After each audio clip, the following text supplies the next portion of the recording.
Estar hablando, ¿se nota mi pantalla?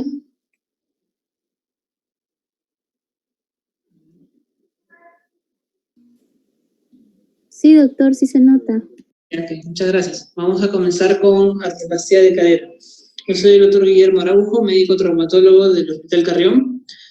Y para comenzar a hablar de prótesis de cadera, hay que entender que la prótesis de cadera en la última década ha sido considerado el procedimiento más exitoso en traumatología, teniendo muy buenos resultados. Actualmente se realizan hasta 350.000 prótesis por año en Estados Unidos. La técnica quirúrgica ha sido ampliamente estudiada y está muy bien descrita. Idealmente, principalmente se usa en pacientes ancianos y con respecto al tipo de implante a usar, se ha ido evolucionando desde modelos más antiguos, en algunos siguen usándose, no están en vigencia, hasta modelos más sofisticados. Los primeros tipos de prótesis, los primeros intentos de artroplastía, se dieron en casos de tumores, como en 1940 por Moore se usó un implante metálico y Bollman en 1940 sobre un tumor de células gigantes que tomó parte del fémur proximal. A partir del año 1950, Thomson construye una prótesis cervicocefálica o un vástago curvo. Y en el año 52 se usó la prótesis tipo Oxy-Moore, que es una prótesis cervicocefálica con un cuello más recto, más aplanado. Cabe resaltar que estos tipos de prótesis de un solo componente, o sea, un monobloque, prótesis parciales, fueron inventadas antes del desarrollo del cemento acrílico. El cemento acrílico para traumatología fue desarrollado por primera vez en 1957 y fue aplicado para traumatología. Primero se comprobó la compatibilidad de ese cemento en monos y en conejos. Entonces, ese tipo de prótesis fue adaptándose al uso de cemento. Antes eran colocadas de manera de press-fit, solamente por contención, por presión. Entonces, hay que tener un tipo de consideración especial con respecto a las superficies de fricción, entre tanto el componente femoral como el componente acetabular. A partir de 1960, debido a los inconvenientes que tenían las prótesis parciales tipo Thomson o tipo Oxy-Moore, con respecto a la fricción que hay entre el componente metálico, la cabeza, en monobloque, sobre la superficie acetabular, Charney en 1960 propone un tipo de prótesis parcial en el cual el componente acetabular tiene una superficie de recubrimiento de teflón, que actualmente es de polietileno de alta densidad. Eso ayuda a reducir la fricción y el desgaste cartilaginoso que había con las antiguas prótesis parciales. Las ventajas de toda artroplastía hay un menor tiempo operatorio y el menor dolor, y se puede asegurar una pronta movilización y deambulación, con una buena respuesta a la movilidad. Ese es el tipo de prótesis parciales. Se puede ver acá a la izquierda un tipo de prótesis tipo Thomson, en el cual mantiene el ángulo cérvico-dificiario normal de 135 grados del fémur proximal, y tiene una característica que el vástago, aparte de ser curvo, es geométrico. Es en diana o en triángulo, en triangular, como en daga. Y eso evita que se rote, evita la transposición en rotación. Y la prótesis tipo Oxy-Moore es un vástago recto, y en la actualidad, si es que se coloca sin cemento. La prótesis tipo Thomson sí se coloca de manera cementada. La prótesis tipo Thomson ha evolucionado de usar un material metálico de cromo cobalto actualmente a ser de titanio, manteniendo siempre el mismo diseño con la misma angulación. Un vástago pequeño, liso, y al ser liso tiene que ser colocado idealmente con cemento óseo. Y ya tiene más de 60 años. Y este tipo de prótesis tiene sus indicaciones y está actualmente avalada su utilización. El tipo de prótesis parcial tipo Oxy-Moore es un vástago cuadrado. En la parte del cuello es más recta, tiene una angulación de 90 grados, pero igual mantiene la angulación de 135 grados entre el vástago femoral y la angulación de la cabeza. Es usada sin cemento y se integra de manera inicial debido a las fenestraciones, esos agujeros que tiene en su vástago, ayudan a la formación de hueso por dentro de la prótesis y de esa forma se ancla más fácilmente al hueso. La complicación de este tipo de prótesis es que es más difícil al tener estas fenestraciones. A veces formaba hueso muy duro y eso es muy difícil de retirar en una cirugía de revisión. Entonces, en síntesis, todas las prótesis parciales tienen la gran desventaja de que al haber una interfase de fricción entre el cartílago y el metal, eso conlleva a un mayor desgaste articular precoz, a unos 5 o 10 años, y dolor, lo que hace necesaria una revisión, una nueva cirugía, una cirugía de revisión para retirar este implante y colocar uno nuevo. Entonces, para poder mejorar este tipo de resultados, se crearon las prótesis bipolares, en las cuales la cabeza metálica, el antes monobloque, cuenta con un capuchón metálico dentro y una alma de polietileno, y crea una nueva articulación dentro de esta cabeza. Con esto, eso se daba con el objetivo de reducir la fricción entre la cabeza superficial, o sea, la que articula con el acetábulo, y tratar de mantener la bisagra dentro de la cabeza, en el polietileno, con el metal que se encuentra dentro de la cabeza de ese tipo de prótesis. Lamentablemente no han tenido tanta aceptación porque tarde o temprano el mecanismo que se encuentra dentro de la cabeza tiende a fallar y se traslada el resto de fricción hacia la parte superficial, donde está la cabeza articular que articula con el acetábulo, con el cartílago directamente. Entonces se desarrollaron las prótesis totales. Tienen mejores resultados funcionales tanto sobre las prótesis parciales unipolares, como la Thompson o la Seymour, que sobre las bipolares.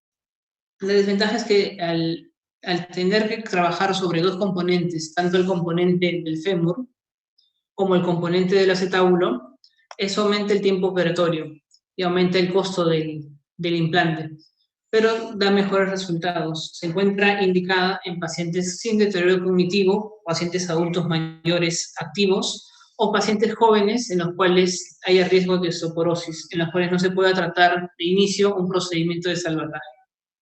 Inicialmente, dentro de las superficies usadas, la superficie de fricción, hablo de entre el componente femoral y el acetábulo, se usó componentes de metal y metal, los cuales tenían complicaciones como la formación de residuos de degradación de metal, y eso provocaba un cierto rechazo y una reacción inflamatoria muy intensa.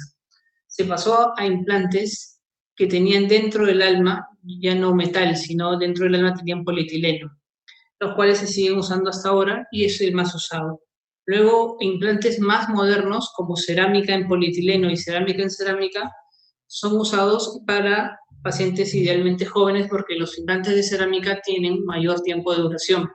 La desventaja de este tipo de implantes en cerámica es que puede producir un chasquido o chirrido que puede ser un poco incómodo para el paciente.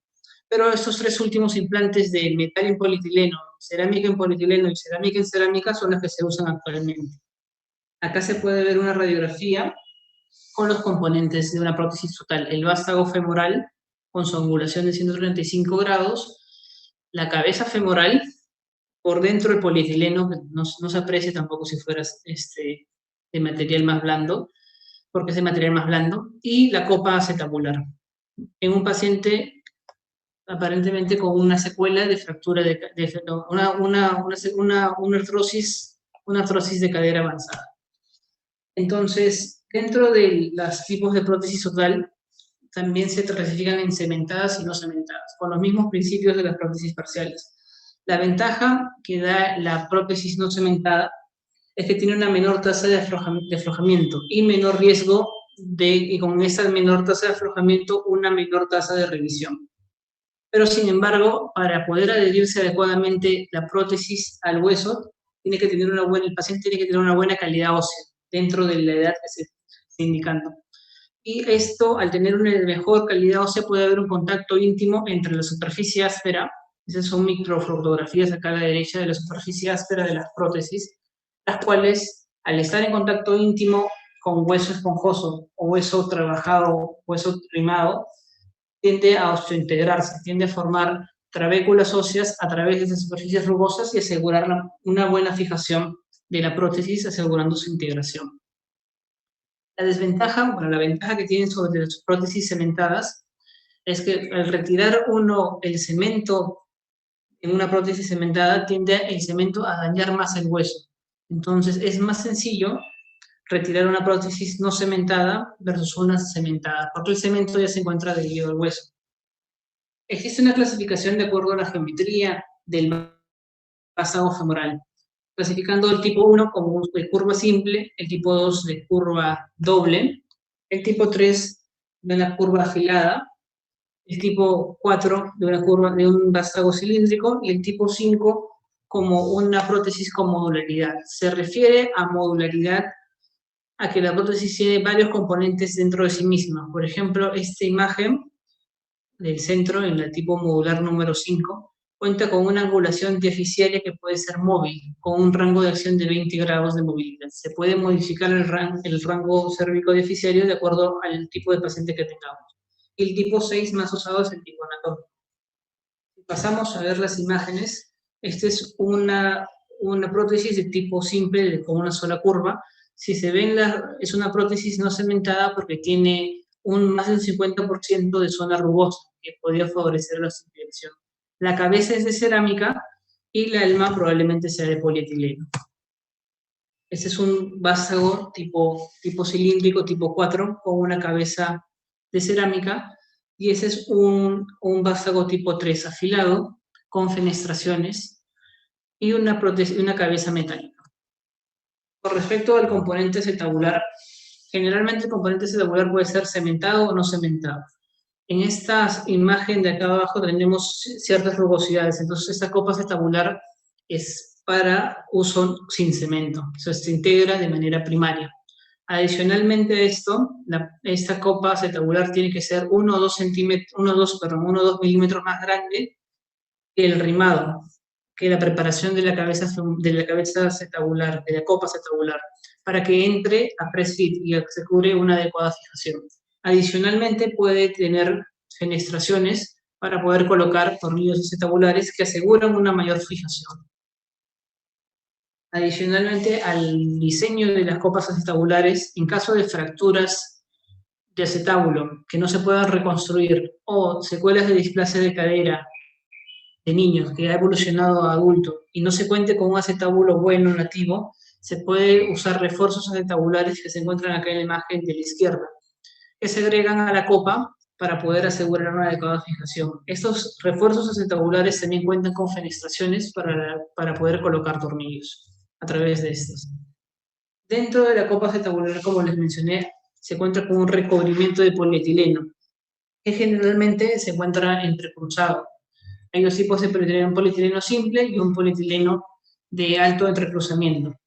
Acá en la imagen de la izquierda se puede ver en una cirugía de revisión cómo está el componente femoral. En la imagen de abajo a la izquierda se puede ver la imagen del componente acetabular y dentro de él el polietileno que estuvo dentro de él, y se ve el desgaste en la ceja posterior, que es la ceja que más se gasta porque tiene mayor fricción.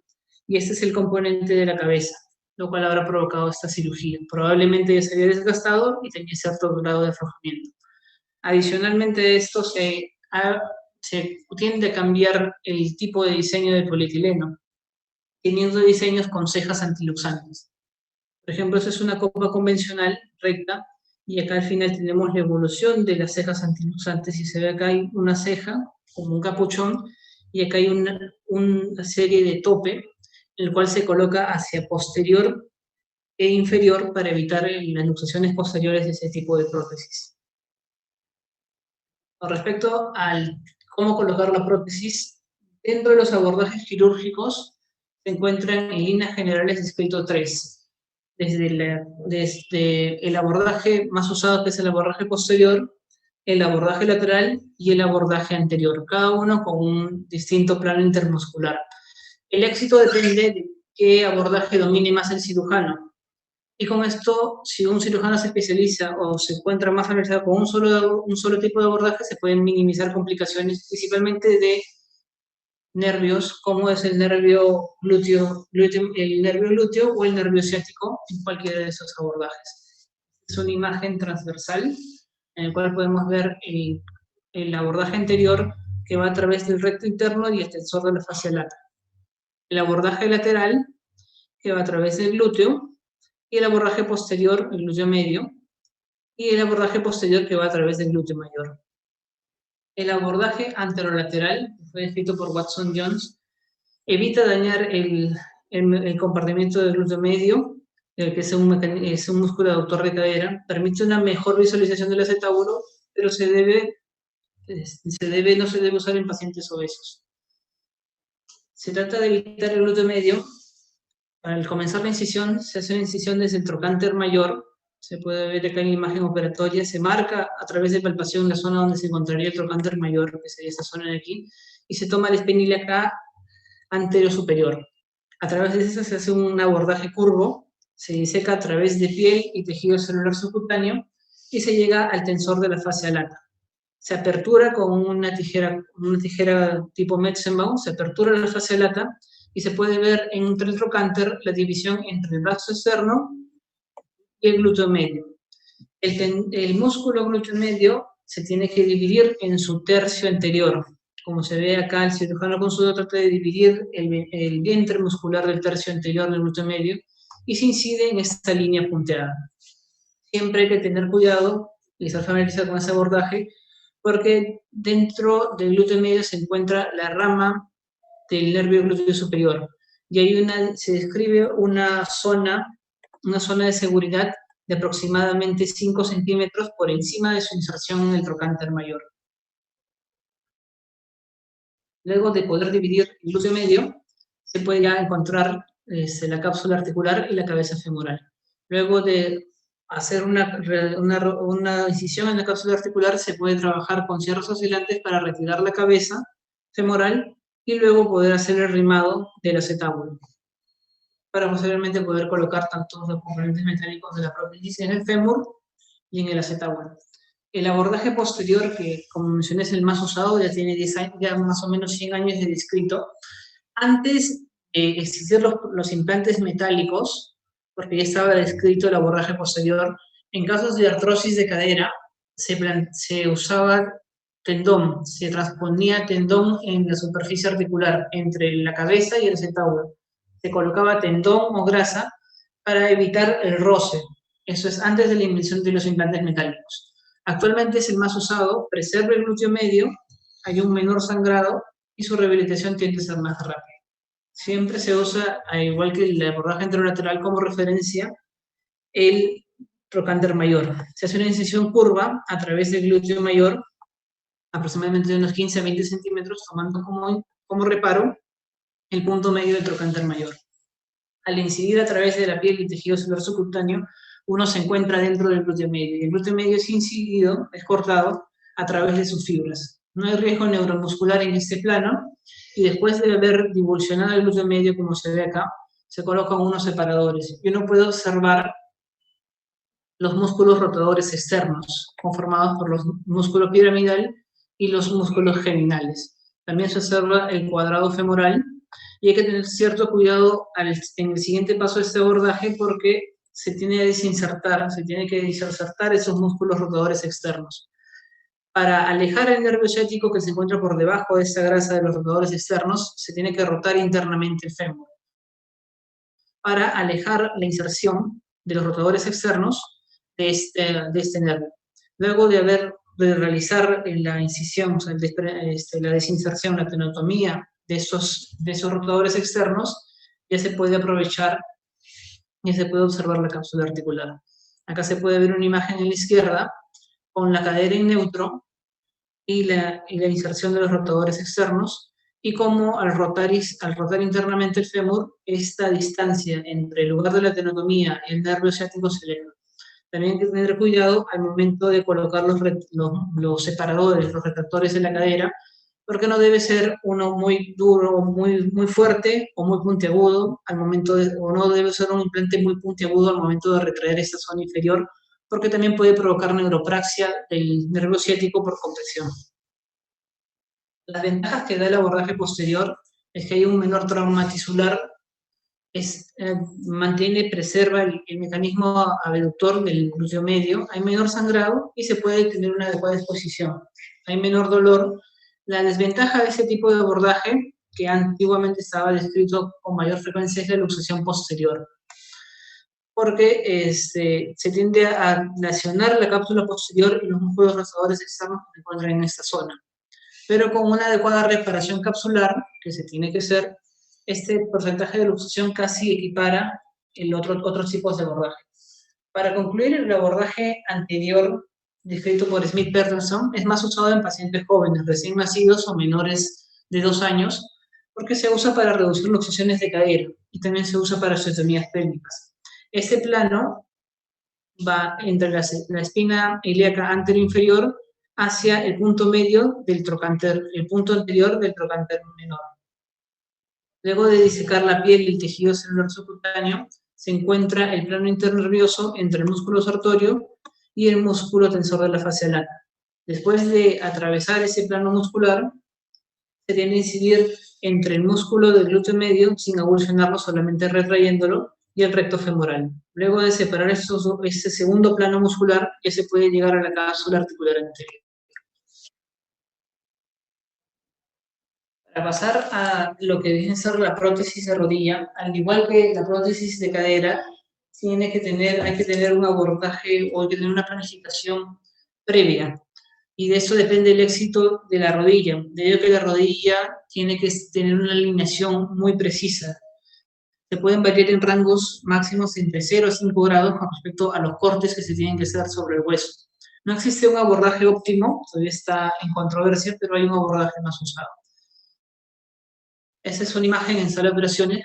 También hay que tener una posición adecuada del paciente en decúbito supino, con un tope que nos pueda mantener la rodilla flexionada, porque todo el abordaje generalmente o mayoritariamente es realizado con la rodilla en flexión. Esta zona o este protector amarillo es Jovan, que es un adhesivo que cuenta con una capa de antibacteriano y que ayuda a evitar la infección. Dentro de los componentes, a grosso modo, de la prótesis de rodilla, cuenta con un componente femoral generalmente metálico, un componente tibial, también metálico, una base de plato, y un componente meniscal o un componente de polietileno, que es un inserto que remeda la función del menisco. Ayuda a reducir y a distribuir mejor la carga de esos cóndilos metálicos sobre el platillo tibial. Dentro de los abordajes para la prótesis de rodilla, el más usado es el abordaje para el rotuliano medial, el cual se hace a través de la piel. Antes de eso, ese abordaje tiene inclusive más tiempo que la prótesis el abordaje posterior de prótesis de rodilla. Fue descrito en 1878 y es el abordaje gold standard, que es el más usado, y a partir de ese abordaje se ha tratado de describir variantes. El abordaje se hace a través de la línea media de la piel, un abordaje a través de la línea media de la piel, usando un reparo de 6 centímetros por debajo del polo inferior de la rótula y hasta 12 centímetros por encima del polo superior de la rótula.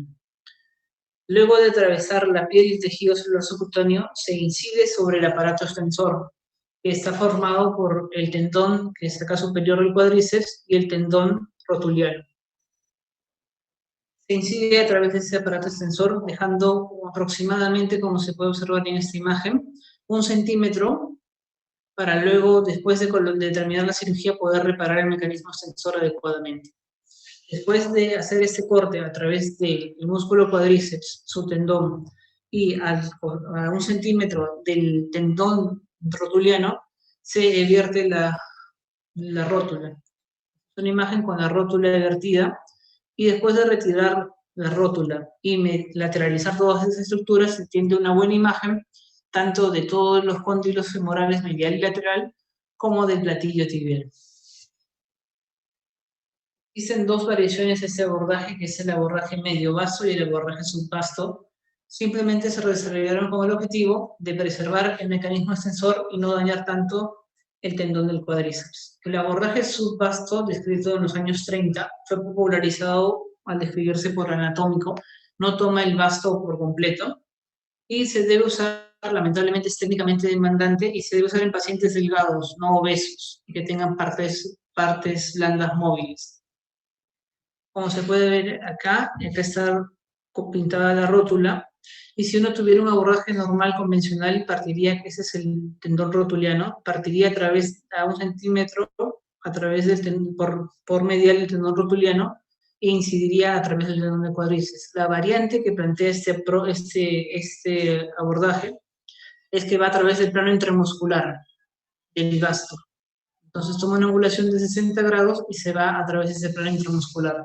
La desventaja que da es que no da una buena exposición y da una gran dificultad para divertir la rótula. Y ese tipo de técnica tiene una curva grande, uno tiene que realizar varios de esos abordajes para poderse sentir familiarizado.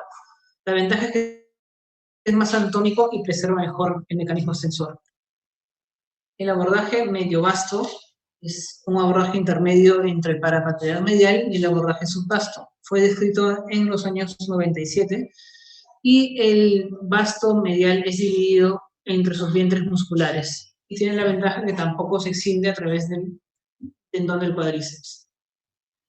Sería la imagen del abordaje parapatelar medial hasta el punto del subvasto. Ese sería un abordaje subvasto convencional, y esta zona acá, que está delimitada, más pintada en morado, es por donde se seguiría un abordaje medio vasto. Después de la incisión, no se vierte la rótula, solamente se tiende a lateralizar, a subluxar, porque no da la suficiente movilidad para poderle vertir. Actualmente, en los años 90, bueno, hace unos 30 años, se tendió a hacer abordajes mínimamente invasivos tanto en cadera como en rodilla, siendo más populares en rodilla, porque como les mencioné, el abordaje generalmente tenía por encima del polo de la rótula unos 12 centímetros por encima y unos 6 centímetros por debajo, lo cual era muy grande. Entonces se planteó hacer una incisión menor, aproximadamente de 10 centímetros, solamente para subluxar no necesario la rótula por debajo de la piel. La desventaja de ese abordaje, aparte de la técnica quirúrgica, es que se tiene que tener instrumental especial para que se pueda hacer los cortes tanto en el componente femoral y tibial con este espacio tan reducido. Como siempre, las contraindicaciones siempre son en pacientes obesos. Es una imagen de un abordaje mínimamente invasivo para rotuliano medial.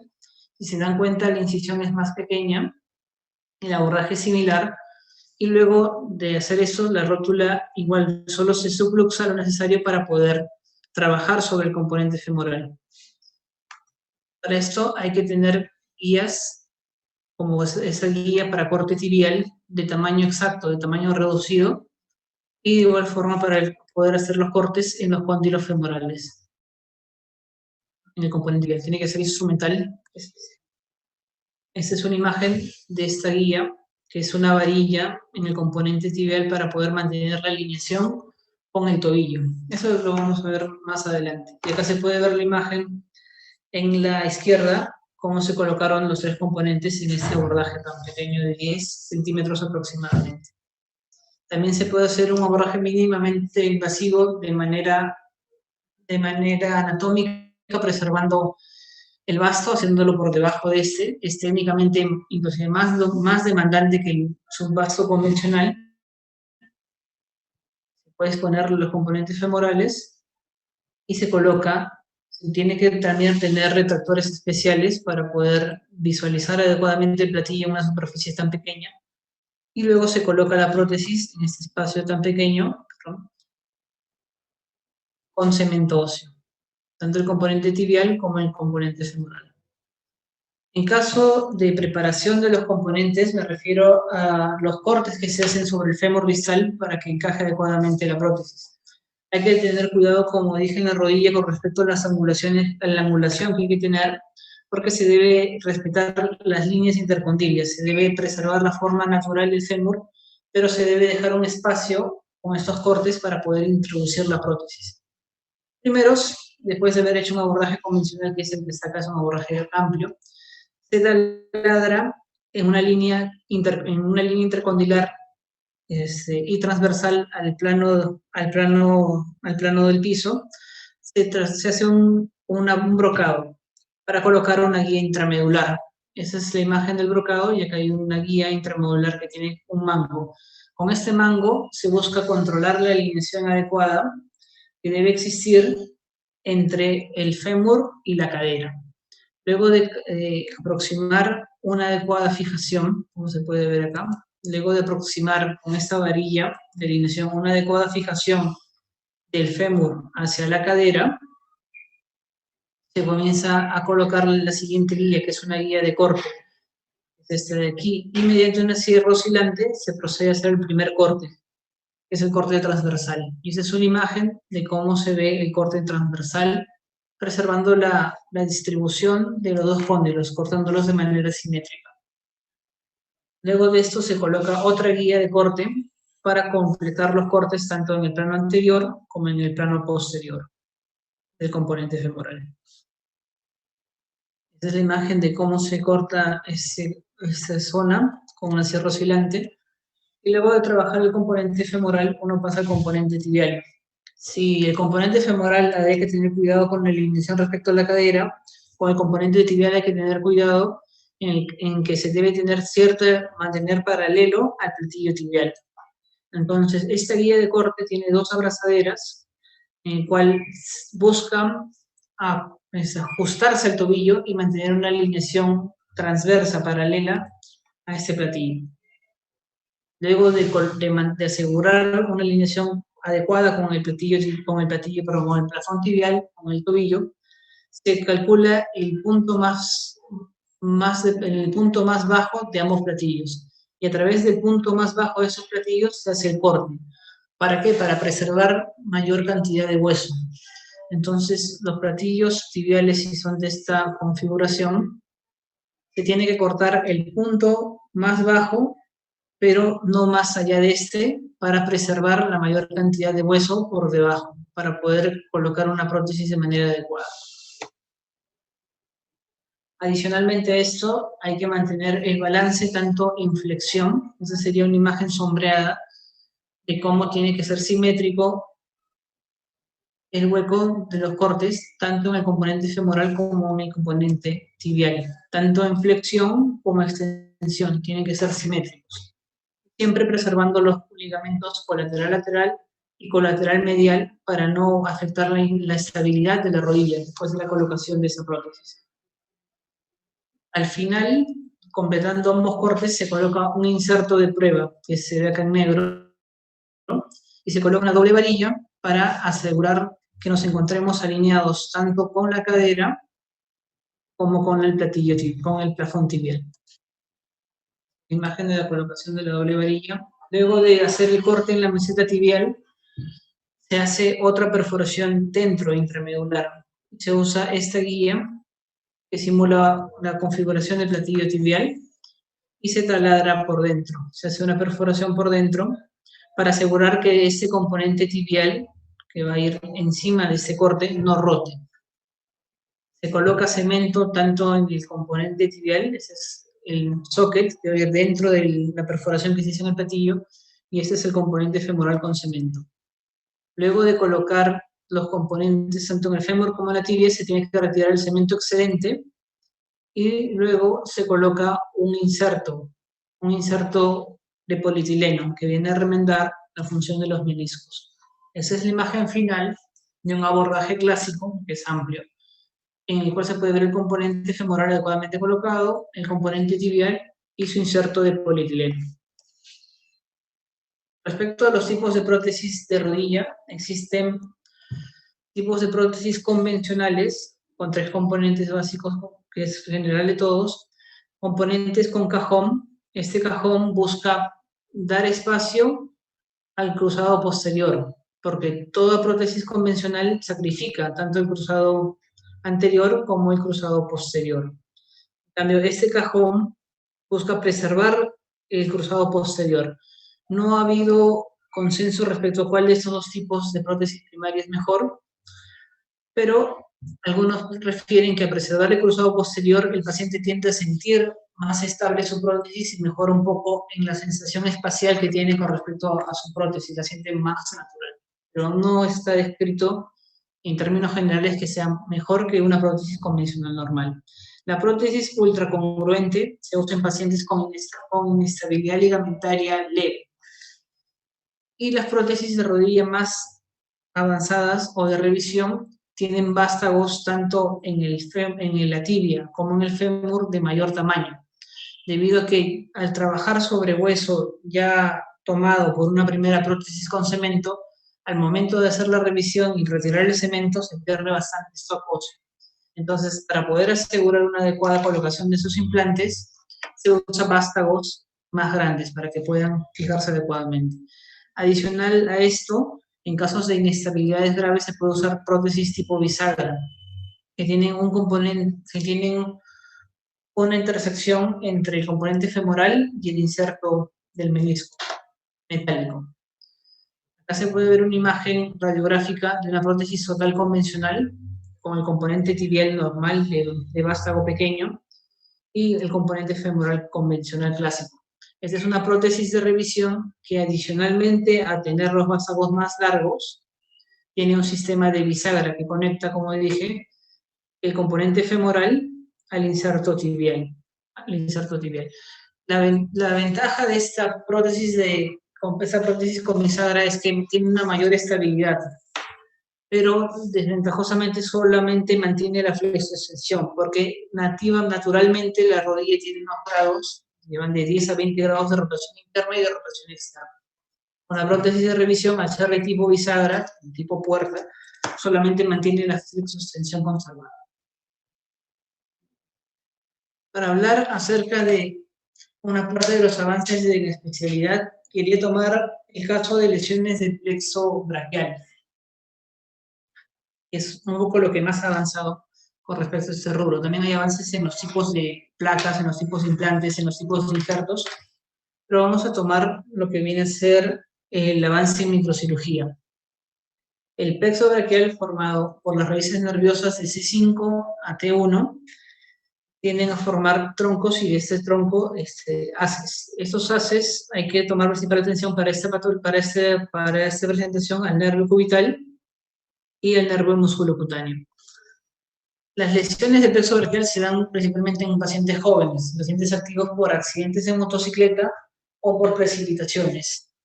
En un caso de una precipitación, el mecanismo se da por tracción del brazo. El paciente, al tratar de evitar la caída, se coge de alguna baranda, de algún tope, y tiende a estar mucho tiempo con el brazo abducido y en extensión.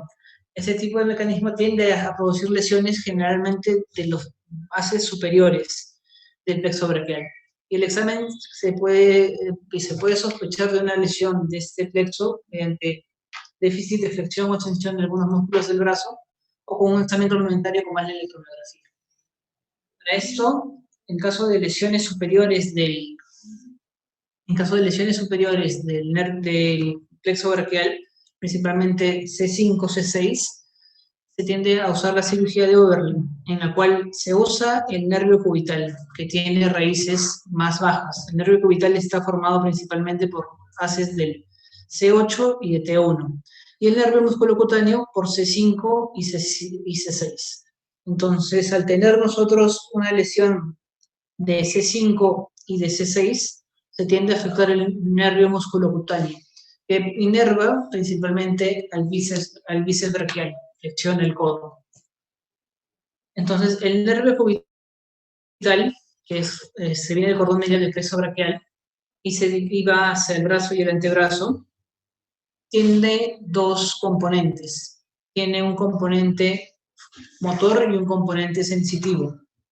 Entonces, se busca, con la cirugía de Oberlin, hacer una neurotización. Tomar fascículos nerviosos del nervio cubital y transferirlos a el nervio musculocutáneo que se encuentra afectado. Entonces, tiene que ser un paciente con lesión de C5, C6, pero con función preservada de C8 y T1. No se recomienda en lesiones intermedias, como en lesión de C7, debido a que hay un ramo comunicante entre el nervio mediano y el nervio cubital. El nervio mediano se encuentra también conformado por C7. Entonces, en la cirugía de Oberlin consiste en una incisión entre el plano muscular del bíceps y el tríceps y se busca el nervio musculocutáneo y el nervio cubital. Se tiene que identificar la rama motora del bíceps y hacer una incisión proximal. Esa incisión proximal tiene que buscar aproximar este ramo motor dañado ya del nervio musculocutáneo del bíceps y tratar de acercarlo al nervio cubital sin mucha tensión. Una imagen, cómo se hace la incisión entre el plano del bíceps y el tríceps, se entre ese plano muscular y se identifican ambos nervios. Luego de identificar ambos nervios, el nervio cubital cuenta con 10 fascículos, que son 10 fascículos mixtos, de 6 a 10. El posteromedial da fibras motoras al antebrazo, al flexor cubital del carpo. Pero el flexor cubital del carpo tiene naturaleza mixta. Entonces se puede usar esos fascículos del nervio cubital para usarlos en otro músculo, como es el músculo bíceps. Y el nervio, los fascículos anterolaterales van a los músculos intrínsecos de la mano. Esa diferenciación se puede hacer por neuroestimulación en sala. Si se aprecia acá la imagen, el video, el primer estímulo se va a dar en los músculos intrínsecos de la mano. Recorro el video. El primer estímulo son músculos intrínsecos de la mano. En el segundo estímulo, flexiona el carpo, flexiona la muñeca. El segundo estímulo, flexiona la muñeca. Y esos fascículos que ya han sido identificados pasan a ser reparados mediante cirugía.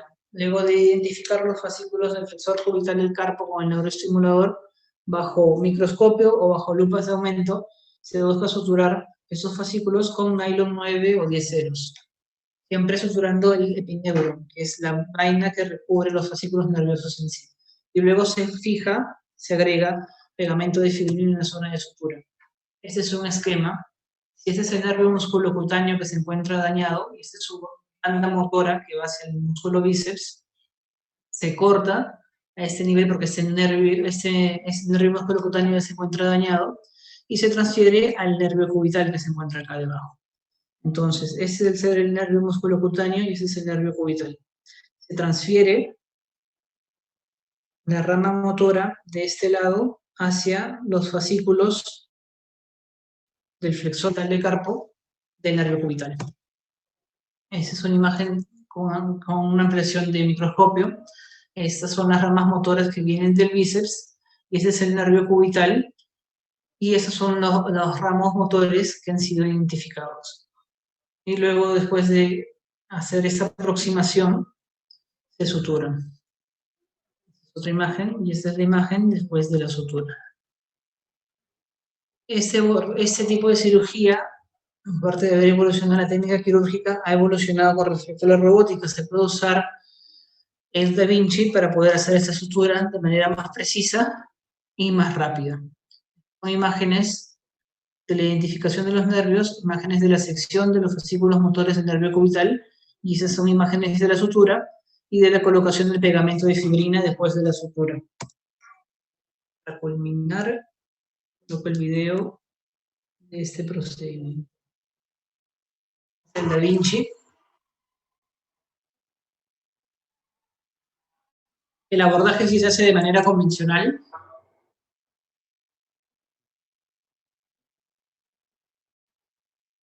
Acá se ve bajo el nervio cubital. Se inciden los fascículos motores.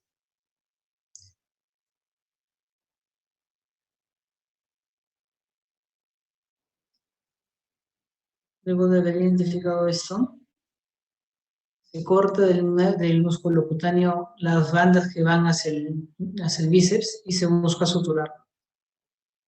Después de hacer la sutura a través del epineuro, a través del propio fascículo nervioso en sí, se coloca un pegamento de fibrina. Ahí está completando la sutura.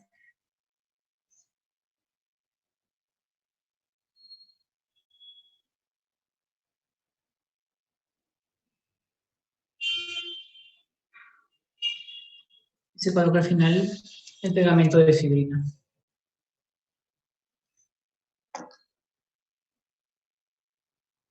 Muy bien.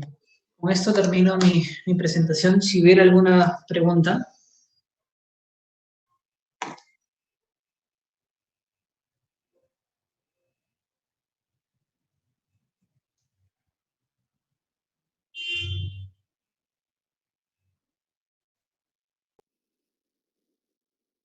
Doctor, ¿y la tasa de éxito de esa operación